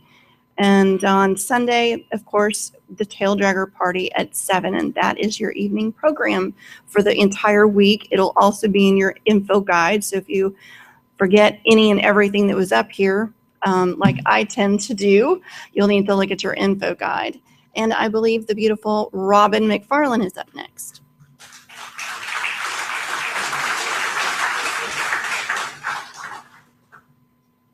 There I am. I'm so glad you put that up there. Okay, I'm challenged in that area, one of many. But new recruitment. Well, we are people flood us right now. I was up to 185, of which I have only heard from 14 chairmen. I need to know that you're getting these applications, or you're getting something from Martha or myself or Janet. We are sending people out that want to help you. If they're not qualified to do what we send them to do, and we talk about them before we send them out, we make sure that they know something about an airplane and a runway before we give them to flight ops. So please, please look at your emails. Look at your spam files, look at all your files. Make sure you're not, forgetting to look in the other places in case your particular computer won't let Sun and Fun come through. We have to get these people placed, and time is coming upon us. 3 weeks, people. So if you're getting emails from me and you don't need those people, please send them back, because we give them 4 choices in which to choose from, and we try to place them in the first choice that they give us. If that doesn't work, we keep going until we place them. So please help me to make these new people that are coming off the website that want to be a part of our family feel welcome, because I don't want people walking away from here going, well, they just don't need help, and they just ignored my application, because every year I hear that, and that's nonsense, because you know better. We want people to come and love us and be part of our family. We are growing exponentially. Ooh, that's a big word. So anyway, heard that from Lights one day. He teaches me big words. But anyway, the website postings are doing good, and lunch is served after this meeting. If you have registered to come, go eat lunch. Go get your bag lunch. Those ladies and gentlemen work very hard to make this pleasant for you. They plan these meals. They are good sandwiches, and you'll get them with a smile. So please go and take care of your lunch. I do want to make you remember that this is very important. One day this is going to go away, and you're going to have to do it all online. But right now, you have this beautiful yellow card. We love yellow this year. If you do one of these, you get one of these. You have to do 8 hours, I believe is what it says on this card. Yeah, 8 hours. So encourage your people to do this so they get this. Isn't that easy? This and this. So, because every year I hear again, I didn't get my badge. Well, people, chairman, honor your people for their time with this badge, because it's to some, it's just a silly badge, but to others, this is a badge of honor. I've had more pioneers come in my office wearing their jackets where they have to double up with patches because they have so many. So this does mean something to us and to our volunteers. So honor your people. Make them do this so they can get this. Got it? Everybody got it? Okay. I love you all. I am so glad you're back. We're going to have a lot of fun this year. I am going to visit, let's see, I'm making sandwiches on Wednesday. I think it's tuna fish. So eat your sandwich on Wednesday because your mom made it, okay? And I'm working in home built this year, and they're very excited. I'm going to do some leading planes in. I did that for Air Ops one year, and it was, or for Donna, and I had a great time. And I think if I pass inspection, I get to do camper registration, which frightens me so much because I know nothing about IT stuff. So pray a lot for me. But anyway, if you see me out there, say hi, hug me, tell me you're glad to be here, and I'll do the same to you. I love you all, and we're going to have the safest, most wonderful show in the world. Thank you.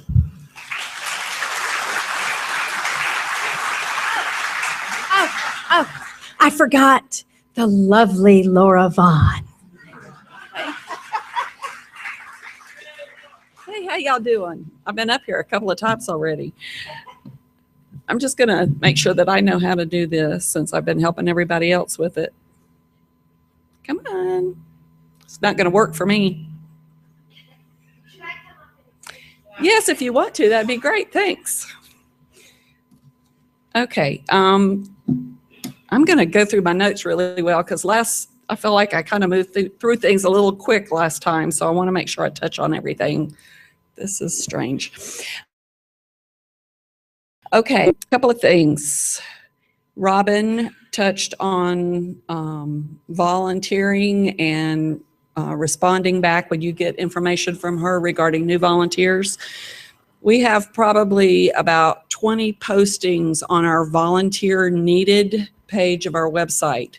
This is an area where certain chairmen have submitted what their needs are for the fly-in, that they need additional volunteers. We have posted that link to that particular page on Facebook, and I'm not sure if anybody's getting a response from it. But what I would ask you to do, if you no longer need help and you still have a posting on that page, would you let us know so we can remove it? Also, Christine asked me to also mention if you have a nomination for the Chairman's Award, please go to the same volunteer page where you went to get to the link to register for this meeting. There's a link on that page for the Chairman Award, so you can download the form. We do need to get those pretty quickly so we can get the awards ordered and get the recognition process underway. So please, if you have a nomination, please help us and get that done as soon as possible. Okay, moving on here. Hopefully this will, okay. All right, we have started the credential fulfillment process, and the credential office is open today. So far, things have been going smoothly with the help of Dave Fuller, who took care of some kinks that we had initially. I think everything is kind of going pretty smoothly up till now. I have been approving credentials. I have to approve them initially, and then once they are sent down by computer to the credential office, and they have been doing a really quick turnaround time. A matter of fact, some that I approved late last evening, they were filling first thing this morning. So if you've submitted your credentials up until late last night, most likely they will be done for you today. So the ladies are working hard. That would be Libby Morgan and Gail. Taylor, no, I'm not, not Taylor. I'm sorry, Gail. Oh, I'm sorry. I can't think of her last name right now. But anyway, they've been working very, very hard down there to fill the orders. And if you've got any questions, the yellow volunteer cards that Robin held up, they will not automatically go in your credential packet. They will be if you request them, because we're hoping that most of you will go in online and put your volunteer hours in the system after the event or during the event if you have access to a computer. The other thing that will be new in your credential package this year is the volunteer ID cards. If you have requested them up until this point and we've had a chance to print them, which I think Charlie's pretty well caught up on that, we are inserting those in your credential package. So make sure that you look for them. And if you don't have them, please let us know. Okay. One thing, the credential approvals, like I said before, I'm getting them done as they come in. What I need you to do, if you're ready for your credentials to be submitted, please go up to the very top of your roster page on your credentials, go to that little box and click it and hit submit. Hit submit. You have to hit submit or it won't go. So, and then that comes to me and I get that process started. And then you will also, once I approve it, you will get an email saying they've been approved. And then once they're filled, you'll also receive an email saying that your order's been filled. Chairman hats are in the back of the room. We are issuing them off of a chairman's list. So if you do not have someone listed on your chairman's list, they will not get a hat. If that list needs to be modified or has been modified since we printed the list, please come and talk to me about that and we'll try to get that taken care of for you. Equipment requests and approvals. I have pretty much everything approved at this point. Things change daily. So the last time I looked at it, I was pretty well caught up except for the additional golf cart requests. That's something I look at as a whole to see where my numbers are. So if you've asked for additional or new golf carts, they have not been approved yet. That will probably be done within the next several days. I stated at the last volunteer meeting that the handbook was going to be done very soon, but there's a couple of things I'm still waiting on to include. So hopefully within the next 7 to 10 days, I will have that and I will email it out to each chairman. And I'll also have it on the website for you for access. Core passes. I don't know if y'all remember last year, but we are now requiring core passes on all the golf carts that if you require to go in the core area, you'll need a core pass as normal. But we also started requiring them on vehicles. Just because you have a purple pass, that doesn't necessarily mean that you're going to be able to drive your car in the core area. So we have not started approving the core passes yet. That's something that Bonnie and I normally review. But keep that in mind. If you have some special need to drive a licensed vehicle, your vehicle with a purple pass in the core area, you're still going to have a core area sticker on it. And we will get those to you as they're approved. Okay. Camp Duffy, something that that we started working on this year with the loss of Duffy last year. I've been working along with Lou Ann, who was in my office, and Don Arcangeli, trying to get everything set for this year. And I think we've done a pretty good job getting all of the holes filled. Currently, we have everyone in place and approved for this year. We have 1 or 2 spots that are still lingering out there that we're really not sure of the status of the prior occupant or the person that was in it last year. So if you have requested back acres for someone in your on your work team, you can actually go back into your credentials and see if it's been approved or not. But we will be notifying the 4 new individuals that we placed this year I think Don actually has reached out to them already. Okay. Volunteer campground permits. We're going to do things a little bit different. How many here in the room are here to pick up their campground permit today? Okay. Y'all probably do this every year. How do you like that line that forms outside my office? Okay. We're gonna hope to keep that from happening today. What I'm gonna ask you to do, and please don't do it right now, but if you would, before you leave this building, go back to that table, and Lou Ann has a tablet, and I want you to put your name, your area number you work in, and your cell phone number. And what we're gonna do is y'all are going to go to lunch and we're going to go over to our office and we're going to start filling camping permits, and we'll call you when your camping permit's done. That way you don't have to stand outside my office. So if you would do that, but please don't run back to the table right now, but please add your name to the list on your way out. Susan Hiley asked me to mention that the Gifts of Flight in the Florida Air Museum is going to be open today until 2 p.m. They are having a half price sale in the gift shop. And then also mention that new merchandise for the 2015 fly-in will be available very soon. And let me go to the next slide. Okay, volunteer ID cards, I touched on them earlier. They are permanent. This isn't something that you're going to throw away after the fly-in.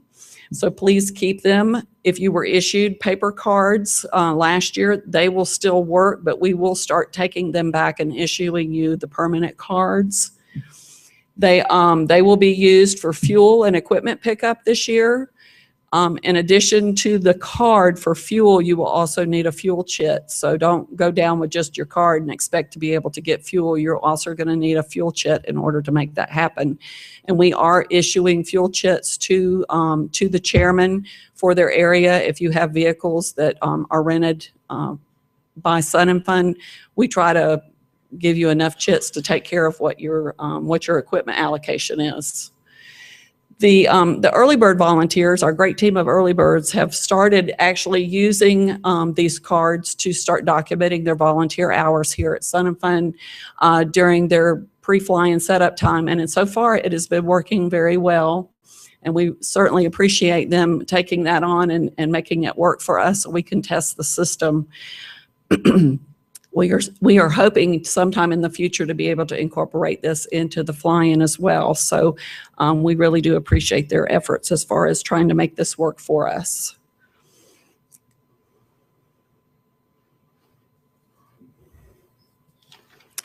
Okay. Okay, this is a slide that I actually had at the last meeting, but I just wanted to touch on it again. For those of you who interact with our guests, please let them know that we have a Sun and Fun shuttle. It's a hotel and dinner shuttle that will be available here on site starting on the Tuesday of the event. It's presented by Preston USA Incorporated. And they have one shuttle that will be running from the north side exit, I believe 33 off of I-4, picking up several hotel areas on their way to Sun and Fun. And that shuttle will run, I believe it's 4 times during the day. And then they will have 2 other buses that will be running, one out of the campground that will make a route during the day to the airport, Lakeside Village, and back to the airport. And then the dinner shuttle will basically do the same thing. So we're trying to give our guests the opportunity to be able to get off the field if they need to. They can actually go online now and buy tickets. They can buy a daily ticket or a weekly ticket to be able to make use of this service and not have to get a rental car if that's their preference. We do have a new rental car company this year, as I said at last month's meeting. Enterprise Car Rental will be on the field. They will be in the location that Budget was located in last year, across from the on-site transportation depot on the other side of Doolittle Road at the end of Sun and Fun Drive. And so that's where everyone will need to go and pick up their rental car, air show performers, that kind of thing. If you have a guest that's coming in an airplane and you need to help them get to that location, that is where they will be. They will also have a radio in their building. So if you're working on airside and you're assisting with late arrivals and they are supposed to be picking up a rental car, please notify or call for Enterprise. I have asked them to monitor channel 2, and I'm hoping that's correct. Airside Ground, is that still channel 2? Okay, well, I know the radios say Airside Ground. Is that the right channel that they should be monitoring? Yes, okay. So so keep that in mind. If you're on the field and it's late in the evening, we've asked them to actually man the building till about 8:30. So they hopefully will be there and be able to assist their customers. And, okay.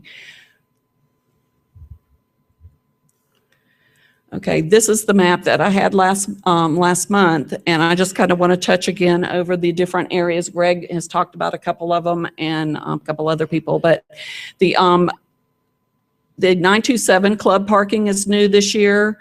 They're going to be coming in through the, can you see that? The cursor's not showing up on there, is it? They're coming in through the Lindbergh lot where the little yellow star is there. That's also where Tracy's registration trailer is. Their check-in point is going to be there. And in the blue area along Doolittle, that is going to be their parking area. And then the green line is where most vehicle traffic will have to go in order to get airside. That's down Doolittle through Paradise City and up Vintage Way on the west side of Vintage Parking. The red line that is along Echo 1 and down Echo and up to Bravo, that is where you don't drive. So we're trying to keep those particular areas clear of vehicle traffic. You can still drive your golf cart in those locations, but of course airplanes are the right of way, but we're trying to keep vehicular traffic out of that out of those areas. The red area in the southeast exhibits is our car show area, which that will be going on Saturday and Sunday of the event. Is Bill Williams here?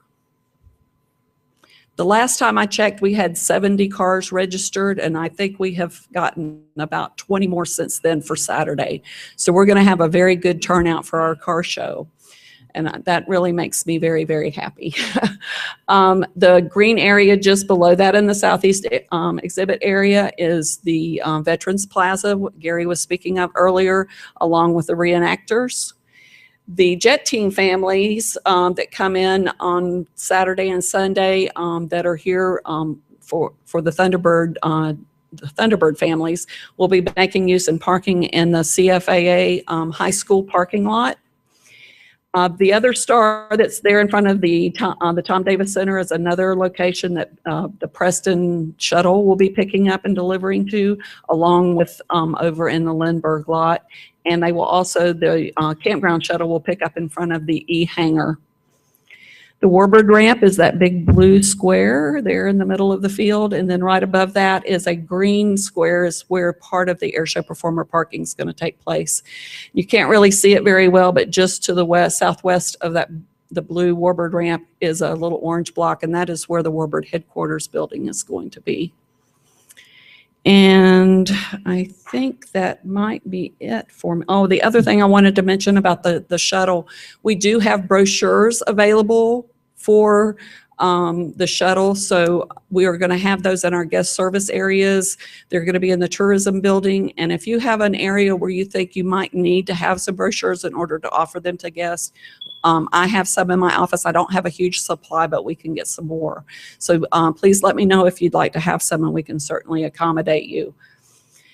So that is the end of my presentation. I just want to say on a personal note that I've been doing this for 22 years. It has been an absolute joy. I'm blessed to work with each and every one of you, and I wish you the best flying ever. Thank you very much. And I am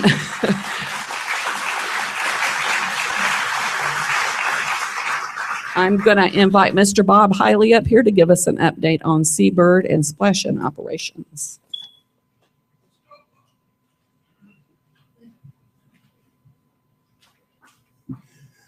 They didn't mention it, but yes, I am the lovely Bob Hiley. Everybody else gets a lovely. I guess it's because I don't have blonde hair.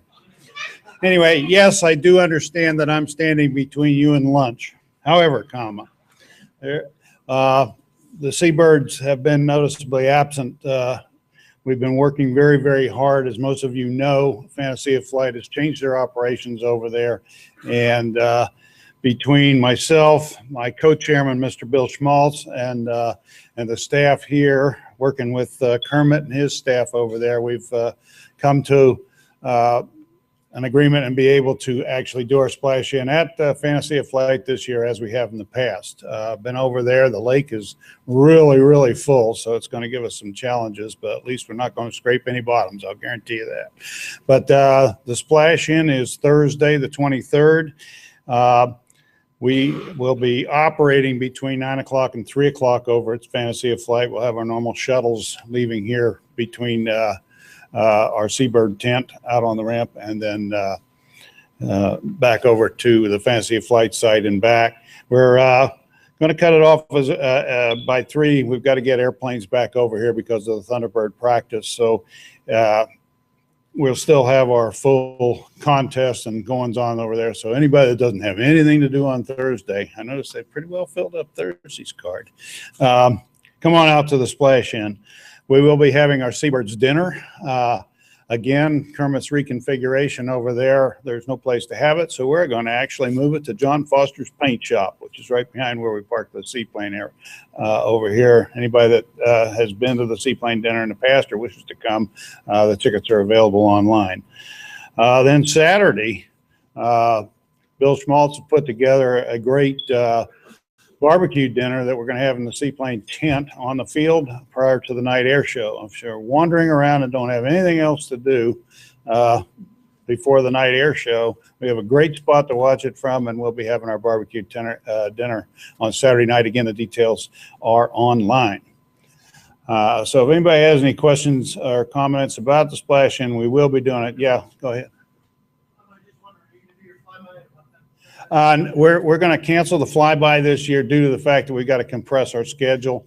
And I noticed that we may try to get with Bill and do something Wednesday just to hype it, but we'll work that out offline. But I appreciate the comment. Yeah, good.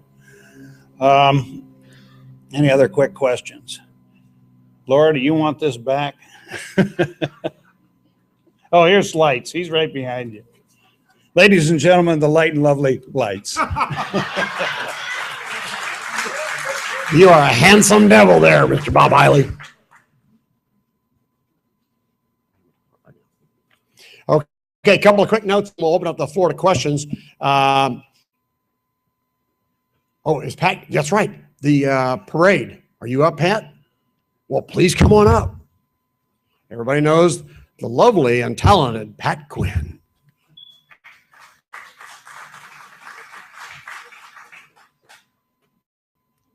9 o'clock this morning, Susie assured me that she would be here to do this. An hour later, Bonnie came and told me that Susie wasn't able to come. Bill has a terrible cold, and evidently she caught it, and she just had surgery on her hand, so she's really not feeling too good. But the parade is on Sunday morning, bright and early. It started years ago. I was trying to think the other day how many, probably 20 years ago.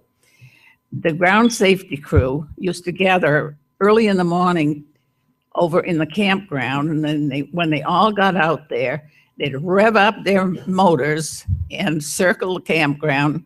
This was the Back Acres type campground, and wake everybody up before they went to work. Well, finally, I really don't know how it happened. A parade started, and they started riding out into the big campground, and everybody followed them. The first year, even the FAA followed us out there when we made lots of noise and woke everybody up. So that has become a annual thing. And we start out here, back of this building, be ready to leave by 7:30. So everybody usually gets lined up around 7:15. And Kenny's group will lead them because they know where to go. And you can get lost out there in that campground. This year's Grand Marshal is Dave Schallbatter and the radio group.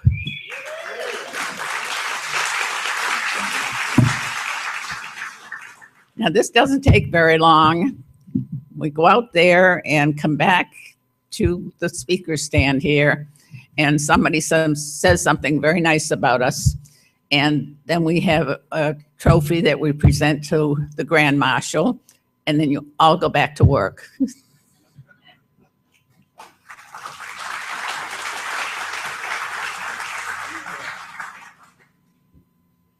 right. That parade is a lot of fun. I really enjoy the parade now. There was about 10 years where I loathed the parade. All right. When you're camping over there in the Vintage and you've been enjoying the camaraderie of your aviation buddies most of the evening, 7 o'clock is not a fun time to hear all that racket. But now I love it. So maybe we have to extend that further into the camping area so even more people can enjoy that great experience. All right. A couple things I forgot. Don't forget, if you have a chance, on Friday morning at 10 o'clock in the pavilion, we bring the jet team, the Thunderbirds this year, are going to address about 800 to 900 high school students. We used to send them out, and now the Thunderbirds will go out and go to different schools. Now we bring the schools to us, and then we get them onto the, it's really a super deal because they get to see all the Thunderbirds, and then we get to turn the students loose on our campus and really enjoy a fun full day of aviation experience. So if you get a chance, jump on that one. Youth camping, another area. Mike Zadunas, back there, who is the director for the Lakeland Aero Club, came up with a great idea, and we're going to institute it this year over by the Paradise City on the eastern edge of the Vintage camping area before you get into the seaplanes. It's going to be an area carved out and designated by our C-47, which will be drug out there in the next couple of days. And it will be parked out there, and we're going to allow 25-year-old or younger aviators who are working on their license or may have gotten it to come and park their airplane and camp or just camp. And it's an area that's designed for young men and women to share the camaraderie of aviation and not necessarily listen to our old stories, but hear their own and start building their own stories in aviation. So we hope to see that area grow, and Mike's going to run it for us. Had an email about the car show. Somebody was a little upset that we were letting in vintage cars with a driver and a passenger for free. And they said, but I've got a vintage airplane that's worth 10 times that, and I fly it in, and you make me pay. Well, I had to explain to them, and I want everybody to understand, they don't get in for free. Carlisle Events, our new partner, pays for them. They sponsor the area. So nobody gets in for free. We are letting those cars come in because our new partner wants to promote the experience of classic cars on our campus with us. And that's why they're paying this year and will for many years in the future. It's a great thing. Program book. Do y'all really read the program book? Please tell me you do. Please tell me you do. Okay, that is such a great publication. Last year, Sandy and her team with Melissa did a huge job of increasing the quality of the content. It's not just an advertisement. Don't get me wrong, advertisements are good, but it's really a story about who we are, and it's starting to get, I hope, getting a following. This year's book is even better yet. So please get that book and read it and enjoy all the stories that are in there about what we do here. The volunteer shuttle is still on every day from the volunteer parking lot. Somebody asked me earlier, is it still going to run? Absolutely. We'll get you back and forth in the yellow lot into your area of work, which is a good thing. AOPA, we are closing in the gap between us and AOPA as partners in the future of aviation. And they have decided to do something really unusual. So this year, I can't tell you what it is because it hasn't been announced, but stay tuned, watch your AOPA newsletter. There's going to be a really interesting program they're going to do for the very first time here at Sun and Fun. No, they've not done it anywhere else, so it'll be exciting. Keep your eyes out for that one. Service pins, 20 years and less will be handled by Chairman, and also Robin and Laura will going around. 25-year pins, Pat Quinn and whomever she can round up amongst the board members are going to hand out those throughout the week for 25 years.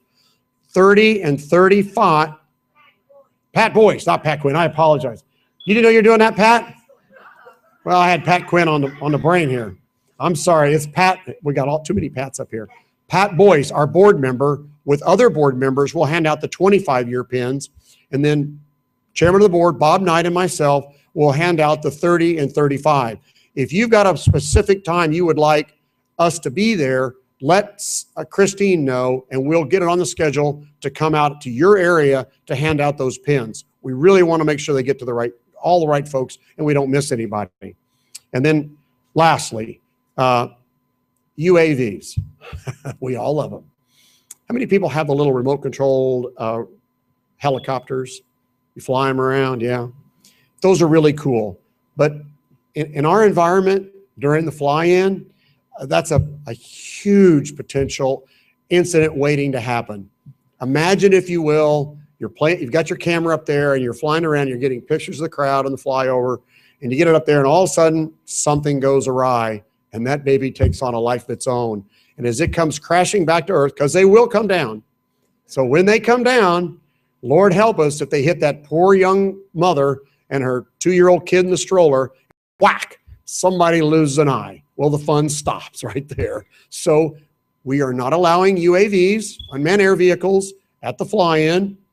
The FAA is going to discuss how they're used around the United States, but we at Sun and Fun do not allow unmanned air vehicles flying around the crowd. So if you see somebody doing that, please ask them in a nice and courteous way to cease and desist, that that's not allowed out here. We're just trying to make it safe for all the great guests. So that's incumbent upon all of us. So we've been really good with everything we're doing now. Our fiscal responsibility has gone up exponentially, as Robin would say, and we're having a great time with that. I ask all of you once again to stay focused on sharing equipment, taking care of equipment, not losing equipment. We hate to buy it year after year when it can be reused. We have lots of storage space. Please help us at the end of the show get everything you've purchased back in the box, back in the repository, and let's use it again next year. That's how we got where we're at today. We are managing our monies very wisely. You are a major component of that.